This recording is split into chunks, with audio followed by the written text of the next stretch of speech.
শিব চতুর্দশী উপলক্ষেই বরাক উপত্যকার ঐতিহ্যবাহী ভুবন তীর্থ মেলা শুরু হচ্ছে আগামীকাল। প্রতি বছরের মতো এবারও আমরাঘাট মতিনগর ভুবন পাহাড়ে আয়োজিত হচ্ছে এই ধর্মীয় সাংস্কৃতিক মেলা। মঙ্গলবার থেকে শুরু হচ্ছে, মেলা চলবে টানা 3 দিন। ইতিমধ্যে পুণ্যার্থীরা ভুবন পাহাড়ে আসতে শুরু করেছে। মেলার পরিবেশকে ঘিরে ব্যস্ত হয়ে উঠেছে ছোট বড় ব্যবসায়ীরা। বিভিন্ন স্থানে দোকানপাট বসেছে। মেলায় আসা দর্শনার্থীদের জন্য খাবার ও প্রয়োজনীয় সামগ্রী নিয়ে হাজির হয়েছেন ক্ষুদ্র ব্যবসায়ীরা। মেলার সুষ্ঠু পরিচালনার জন্য জেলা প্রশাসন ও বিভাগ সক্রিয় ভূমিকা পালন করছে। দুর্যোগ মোকাবিলা বিভাগ, জনস্বাস্থ্য কারিগরি বিভাগ, বন বিভাগ তাদের দায়িত্ব পালন করছে। বন রক্ষা ও নিরাপত্তার জন্য কাছাড় বন বিভাগের কর্মীরা পাহাড়ে টহল দিচ্ছেন।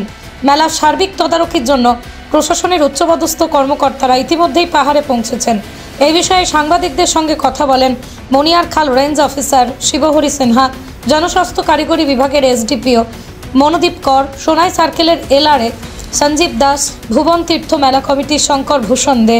এবারের মেলার স্বেচ্ছাসেবী সংগঠনগুলো পুণ্যার্থীদের সেবায় এগিয়ে এসেছে। তারা পানীয় জল, স্বাস্থ্যসেবা, দিক নির্দেশনায় সহায়তা করছে। সাধারণ ভক্তদের পাশাপাশি বিভিন্ন অঞ্চল থেকে সাধু তীর্থযাত্রী, পর্যটকরা অংশ নিতে শুরু করেছে। ধর্মীয় আবহ, পাহাড়ের মনোরম পরিবেশ, ঐতিহ্যবাহী উৎসবের মিলন মেলায় পরিণত হয়েছে ভুবন পাহাড়। 3 দিন ব্যাপী এই তীর্থযাত্রা পুণ্যার্থীদের জন্য এক বিশেষ আকর্ষণ হয়ে উঠেছে। আমাদের সোনাই সার্কেল অফিস থেকে আমরা যারা এখানে এসছি, আমরা প্রতি বছর এসে থাকি আমাদের সোনাই সার্কেল অফিসের পক্ষ থেকে। এবার আমরা এসছি যাতে কোনো ধরনের কোনো অসুবিধা না হয় সেদিকে আমাদের ডিডিএম এর স্টাফরা আমাদের সঙ্গে আছে, ডিডিএম অফিসার আমাদের সঙ্গে আছে, পিএইচই, পিডব্লিউডি, প্রত্যেক ডিপার্টমেন্টকে এবার ইনক্লুড করা হয়েছে। সবাই এখানে এসছে, সবার সঙ্গে আমরা সহযোগিতা করে যাতে আমাদের এই মন্দিরে, এই অনুষ্ঠানে, এই উৎসবে যাতে কোনো ধরনের অসুবিধা না হয় সেদিকে আমরা সতর্ক থাকব এবং প্রত্যেক ডিপার্টমেন্টকে আমরা সতর্ক করে দিয়েছি।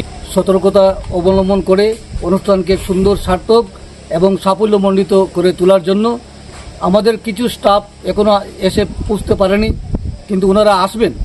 আজকেও সব ডিপার্টমেন্টের মানুষগুলা এসে যাবে। আমাদের তো প্রত্যেক বছরে এখানটা একটা এসে পড়ে ডিউটি পড়ছে যে আমরা এখানে টেম্পোরারি টয়লেট আর জলের ব্যবস্থাটা, তো ওটার জন্য এবার আমাদেরকে মিনিস্টার স্যারও এসে করেছিলেন। তো সেই সাথে আমরা পুরো রাস্তাটাই, এই কৃষ্ণপুরের দিকেই হোক আর মতিনগরের দিকেই হোক, দুদিকেই আমরা টেম্পোরারি টয়লেটের ব্যবস্থা করে দিয়েছি। পুরুষ এবং মহিলা দুটোই আলাদা আলাদা করে দেওয়া আছে, প্রত্যেকটার এগেনস্টে সাইনেজও দেওয়া আছে। আর জলের তো টেম্পোরারি সে ব্যবস্থা করা হয়েছে, কেন কি এত উপরে তো জল ওঠানো যায় না। তো এমনিতে আমরা কেমিক্যালস যা যা লাগে পিউরিফিকেশনের জন্য সেগুলো দেওয়া হয়েছে। আর নিচে আমাদের ট্যাঙ্কার থাকবে, এটা আমরা মিউনিসিপ্যালিটি থেকে রিকোয়েস্ট করে ট্যাঙ্কার একটা আনানো হয়েছে। তো আমাদের যেগুলো স্কিম আছে, আশেপাশে যেগুলো স্কিম আছে সেগুলো ফুললি লোডেড থাকবে পুরো 3 দিন, 25, 26, 27। ওই ট্যাঙ্কার দিয়ে যেরকম আমাদের পুলিশ পার্সোনাল হোক বা হেলথের যারা আছে ওদের যে ক্যাম্পগুলো বসেছে ওখানে নিচে, ওখানে সব জায়গাতে জলটা দেওয়া হবে। প্লাস যেরকমভাবে আরও অনেক তো কমার্শিয়াল অনেক সেগুলো বসেছে, দোকানও বসেছে। তো সেই সব সাথেই এরকম ক্যাম্প যেগুলো আছে নিচে যেগুলো আছে সবগুলোতে জলের ব্যবস্থাটা করা হয়েছে। আচ্ছা, জনস্বাস্থ্য কারিগরি বিভাগ থেকে কোনো স্থায়ী কোনো বন্দোবস্ত করা হয়েছে নাকি? স্থায়ী বন্দোবস্ত করা হয়নি, কেন কি আপনারা দেখেন রাস্তাটাই তো এত এটা ওঠানোর ব্যবস্থাটা নেই। তো আগামীতে আমরা একটা করছি, যেহেতু এখন রাস্তাটা বনছে, তো আমরা একটা করছি, একটা দিয়ে রাখবো।